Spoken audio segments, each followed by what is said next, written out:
Waraich coach है, Waraich service है। लोकांग जनाब लोगों को ये टाइम देते हैं 11 बजे का, और ये गद्दा सर्विस है, ठीक है ना। लोगों को ये टाइम देते हैं। और ये देखो ये गाड़ी है जी वड़ाइच की, ये नंबर देखो, ये 11 बजे से लोगों को पब्लिक को बुलाया हुआ है। आपने कब का टिकट लिया था? 1 बजे का टिकट देखो। अच्छा, तो अभी ये कितने बजे आए? और कॉल करते रहे, कहते जी अभी 10 मिनट बाद आ रही है, 15 मिनट बाद गाड़ी पहुंच रही है। ठीक है। अभी देखो आप टाइम चेक कर लें। आपने जो है कहाँ कराची जाना है? कराची जाना है। अच्छा, और ये छोटे छोटे बच्चे भूखे आप बता दें जी आपने कब टिकट लिया, कहाँ का लिया?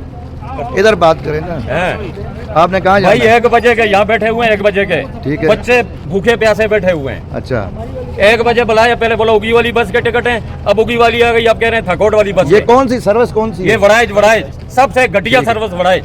ठीक है जी, ये देख लें सबसे घटिया जी, सर्विस। ये वड़ाइच है, लोगों को टिकट सबसे दे देते घटिया हैं सर्विस वड़ाइच। और किसी को थाकोट वाली गाड़ी में घुसेड़ रहे हैं, किसी को पहले- उगी वाली पहले में। हम लोगों को बोला उगी अब वाली ये बस के, पब्लिक अब जमा थाकोट है, वाली ये के। मानसेरा टर्मिनल है जनाब, घटिया सर्विस। ये पब्लिक को ख्वार करते हैं। आइंदा खुदा के लिए वड़ाइच कोच का टिकट कोई भी न ले। ये जनाब आप कब से बैठे हुए हैं? 1 बजे से। तो आपको टाइम क्या दिया था इन्होंने? 1 बजे का टाइम दिया, लारी अड्डे का, फिर बोला यहाँ पे आ जाए, यहाँ अच्छा, से जाएगी। ठीक धूप में बैठे है। हो। ये जनाब मानसेरा टर्मिनल है, ये देखो, ये लोगों को 11 बजे से यहाँ ना टर्मिनल पे पानी है, ना पीने का पानी है, ना कोई बाथरूम है। ये इनसे बात करो, ये अड्डा छोड़ के भाग गए, अभी तक गाड़ी नहीं आई। ये इनका टर्मिनल है जनाब मानसेरा वाला, ये देख लें। ठीक है जनाब।